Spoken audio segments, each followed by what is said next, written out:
guys? Welcome back to my YouTube channel. This your girl Queen Talks Crime. I'm back with another video. Good morning, good morning, good morning. Shout out to my old and new subscribers, and also shout out to my members and my moderators.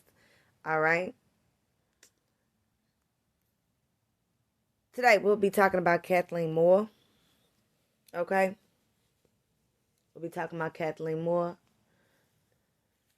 This is a crazy, crazy story. It's a crazy case. I'm glad that the man is locked up. Knapp, Mr. Knapp, I'm glad he is locked up. I'm glad the officers did their job, found evidence at a good time, catch him before he was going to try to leave town or skip out. Okay? So they found enough evidence, arrested him, found how her body was found. As you know, that was meant. Questions about that. There's a couple of questions that red flags. And a couple of things we're going to discuss in this video, okay? So this article, okay, is from Tampa Bay Times, okay? So this is where my source is coming from that I'm giving you this information. Also, if you are with someone that's not treating you well, that makes you feel uncomfortable, that you are scared of, that you're second guessing, fall back, regroup, rethink, get out of the situation. Get out of the situation, because you don't know when and if that person might snap, and that might be your last time. Now, we don't know for sure if this was a DV situation. I'm pretty much guessing, since they was on and off for 5 years, that it was reasons that they was broken up. Okay. You can kind of just suspect and speculate a little bit that they was having problems. Them two together, they was having problems. On and off, it's on and off for a reason. And then he ends up murdering her. So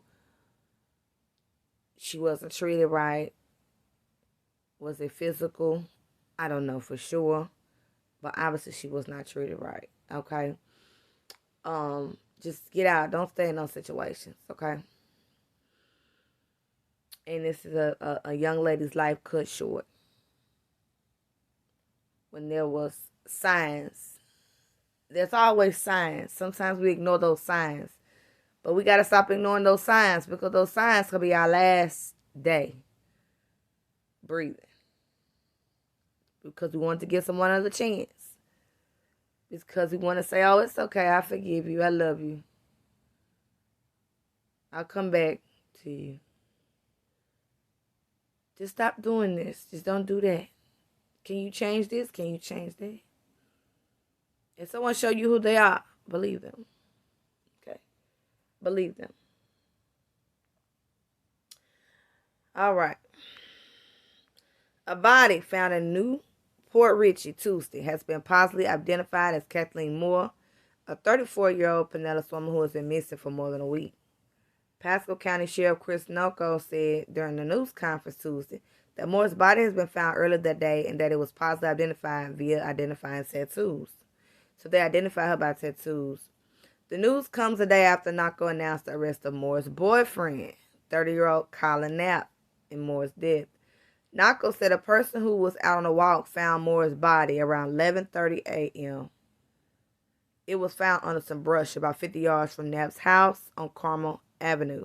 Moore was last seen in the area around 1 a.m.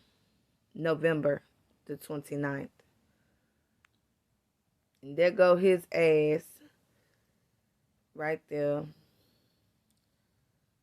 looking like he's angry, like he got a bunch of hostility he needs to release. And he basically released it on Kathleen Moore, unfortunately. Knapp faced a second-degree charge, murder. A handful of Moore's friends attended the press conference Tuesday. We were kind of holding out hope, said Noah, 38, who knew Moore from their time working together at Applebee's. But now it is closure. She said Moore was the life of the party. She liked to cook steak, watch Keeping Up with the Kardashians with Custodio's niece. Custodio knew Moore for about 6 or 7 years. Sometimes she said Moore would show her text conversations with Knapp. Based on those texts, Custodio said she knew Knapp didn't treat Moore right. So there go the friends, they're saying, hey, Knapp didn't treat her right. He didn't treat Kathleen right. So outsiders knew that there was something going on in their relationship that wasn't right. The investigation began November 30th after the sheriff's office in Pinellas and Pasco County started a missing persons report for Moore. According to a criminal complaint, investigators talked to several people who said they saw Moore leave her home in Largo with Knapp sometime after 10 p.m., November the 28th. Moore's friends told authorities they had been trying to contact her by cell phone since the evening of November 28th.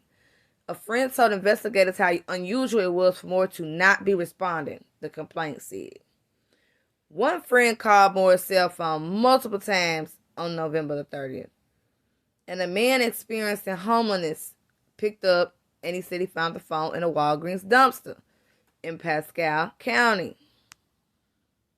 This is so sad, y'all. This is so sad. These were her friends. Also, report it anyway. If you got a friend that's going through domestic or you see going through something and it seems like it's a serious situation, report it. Just report it. Just report it. Yeah, you can talk to your friends sometimes, but sometimes you can do an anonymous report because you love your friend and you worry about their safety. Then let it go from there. The man told Pasco detective he was living in a small camp behind Walgreens. He found the phone in the trash around 11 a.m. November the 30th. The man said he turned on the phone and his mobile data and later got a phone call from a woman, Moore's friend, saying the phone belonged to a missing person.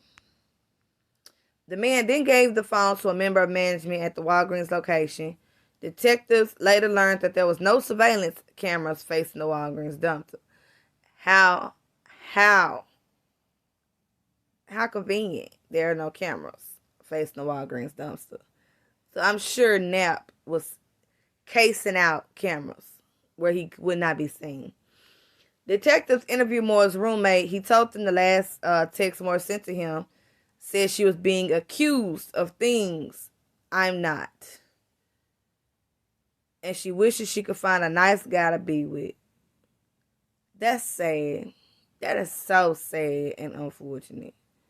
So likely what I suspected, he was accusing her of probably doing something or being something. He snapped, went too far, and here we go. Common in a DV situation. The roommate told authorities Moore regularly used her Facebook page and it was unusual she hadn't posted since November the 28th. This is so sad. So sad. That's a photo of them going to get Kathleen's body that they found. Very, very sad. Pasco detective spoke with Knapp on November 30th, and he told them he was with Moore and some friends the evening of November 28th. He said he returned to his house in his 2006 black Cadillac with Moore that night. And he confirmed the two were in a relationship and planned to stay together that night. The two arrived at Knapp's house after midnight and got into an argument about what to eat, he said. Knapp told detectives he and Moore both were intoxicated and Moore said she wanted to go home. Knapp said she had left his house on foot and he didn't know where she went. Authorities saw Knapp, Knapp told them that Moore left around 12:30 or 1. He went back inside to play his Xbox. He said he didn't leave his house. Now, don't forget that. He said he didn't leave his house. The detective noticed a strong smell of cleaning chemicals in Knapp's home. Knapp allowed the investigators to walk through the house except for 2 rooms he said belonged to a roommate. Detectives found no evidence of a struggle, didn't see any cleaning supplies, but they smelled strong cleaning chemicals. One detective mentioned how clean Knapp's house smelled, and he replied that it was his day off and he spent it cleaning. How ironic. How ironic. These other friends again mourning the loss of their friend. That's always a giveaway. Strong cleaning chemical smell. Surveillance footage from Knapp's neighbor shows a black Cadillac driving west on Carmel Avenue around 12:15 a.m., November the 29th. The Cadillac was seen again at 12:21, like it had circled the block. The complaint said the car was seen for the third time traveling east on Carmel Avenue around 1:20 a.m. The footage corroborates Knapp's account of when he returned home, but it refutes his claim that he did not leave his home again. There is no surveillance footage showing Moore leaving out on foot. So there's no footage of Kathleen leaving out, walking home like Knapp said. And that would have been seen. And he also lied because he left the house again. Detectives returned to Knapp's home again around 10:30 p.m. November 30th for another interview. Knapp allowed detectives to search his home and both his vehicles, and he consented to have information from his cell phone downloaded. Knapp told detectives he played Xbox online with the man in the morning of November 29th after Moore had left. He then said he left around 1:15 a.m. to go to his place of employment. Now, remind you, he said once he got home at 1, he ain't leave back out. When he got home, he didn't leave back out. He played Xbox. She walked home. That was it. Well, video footage says otherwise. It says you left back out. So then he changed his statement. He then said he left around 1:15 a.m. to go to his place of employment. When people cannot be truthful and make changes to their story, they're lying and they're involved. We are dealing with a few cases right now where people are constantly changing their story. Take note. That's a red flag. Keep that in the back of your head. And note that. So when you work on other cases, when people are changing their story, there's a reason for that. They're lying.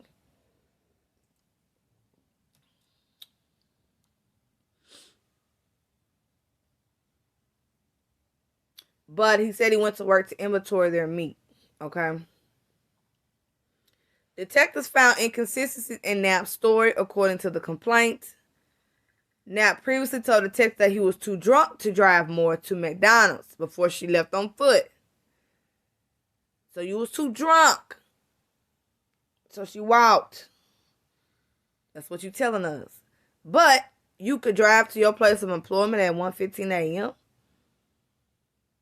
He also made statements that an unknown person picked up Moore, not that she left on foot. So 1 minute you say she walked on foot home. Then you stayed at home. Then she got picked up by somebody. Then you went to work to do inventory. All the lies. Very suspicious. Knapp said Moore was wearing a light blue Rugrats sweatshirt, black pants, and black shoes, according to the complaint. Moore is seen wearing this sweatshirt later in a Snapchat video from her cell phone.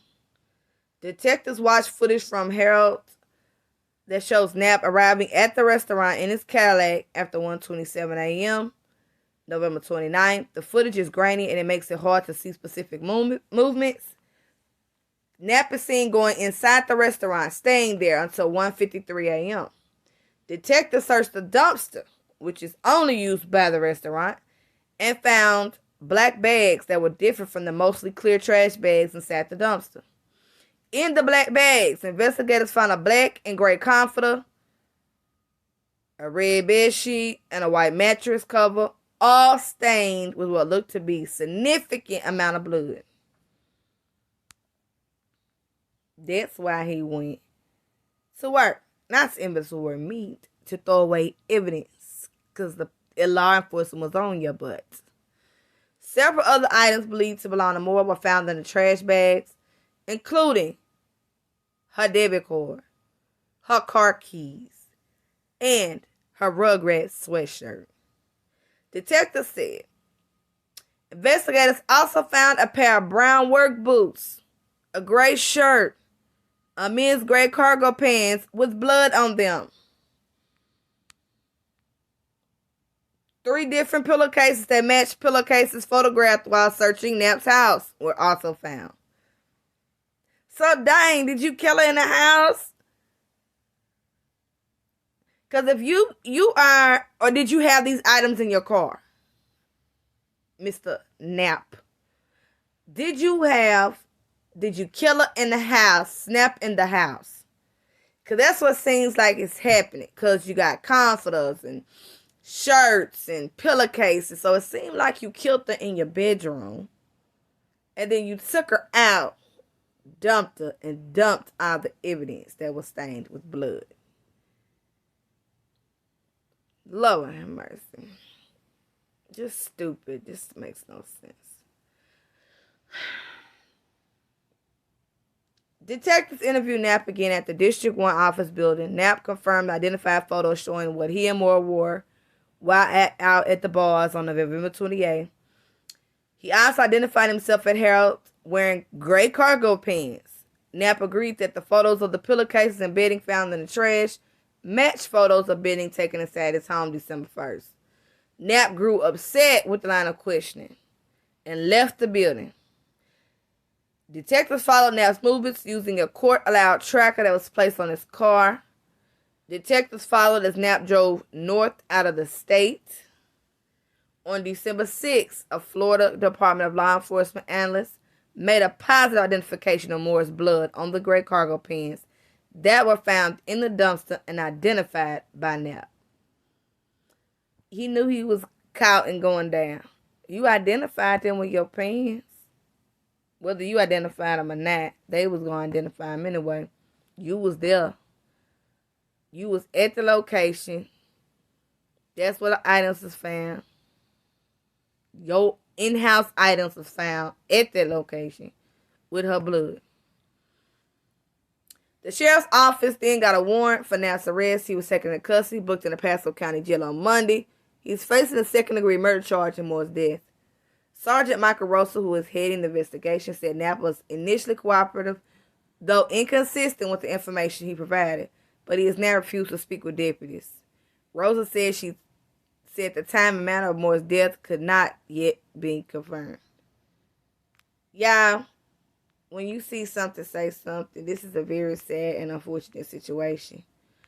And I'm glad that he is locked up because, see, you're on camera everywhere you go.